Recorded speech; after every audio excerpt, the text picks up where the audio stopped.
Now let us try to follow some guidelines for a successful presentation. There are both subtle and significant differences in speech and writing, and it's good to know what they are when preparing in an oral presentation. One thing is very sure, that when you are presenting orally, it should sound more like natural speech. There must not be any dramatization. One of the most obvious ways in which to achieve this is to speak sometimes in the first person, that is I. You can refer to yourself in an oral presentation, for example, by saying, I would like to start by, or you can also use the line, let me give you an example.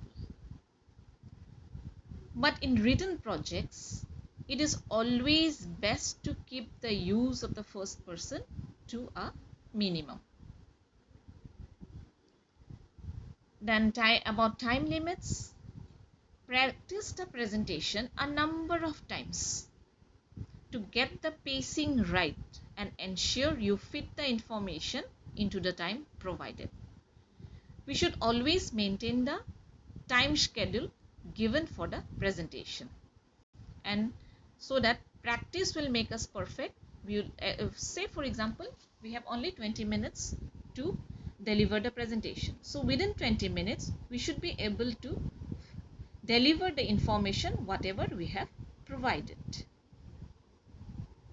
It is preferable not to read your entire paper, as you will tend to lose eye contact, intonation and good posture.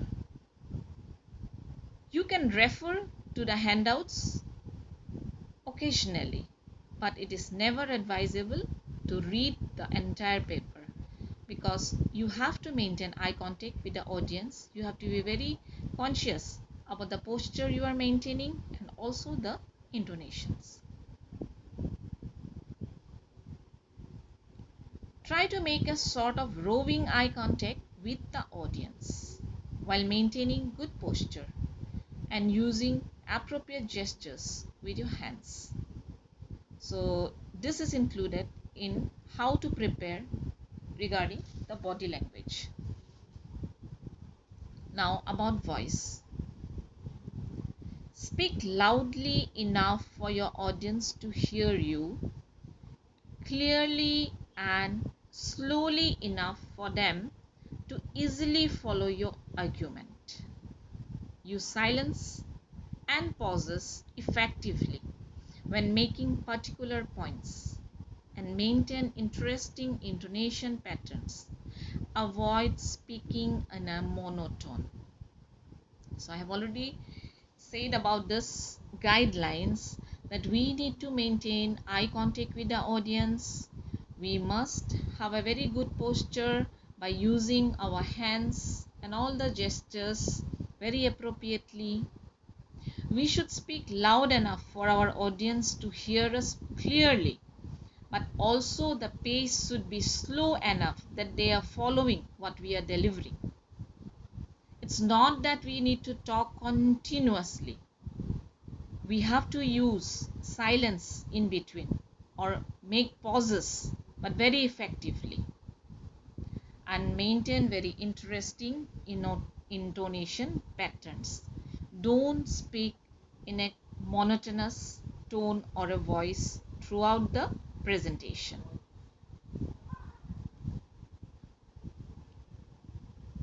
We use presentation aids to make our presentation more lively and more interesting. There are 4 basic reasons why we use presentation aids. Number 1, they increase audience understanding of a speaker's message. Secondly, they help audiences retain and recall a speaker's message after the fact. Thirdly, they make a speech more interesting by adding variety. Lastly, by making a speaker's overall speech more polished, presentation aids can increase an audience perception of the speaker's credibility. So these are the 4 reasons why we use aids in our oral presentation.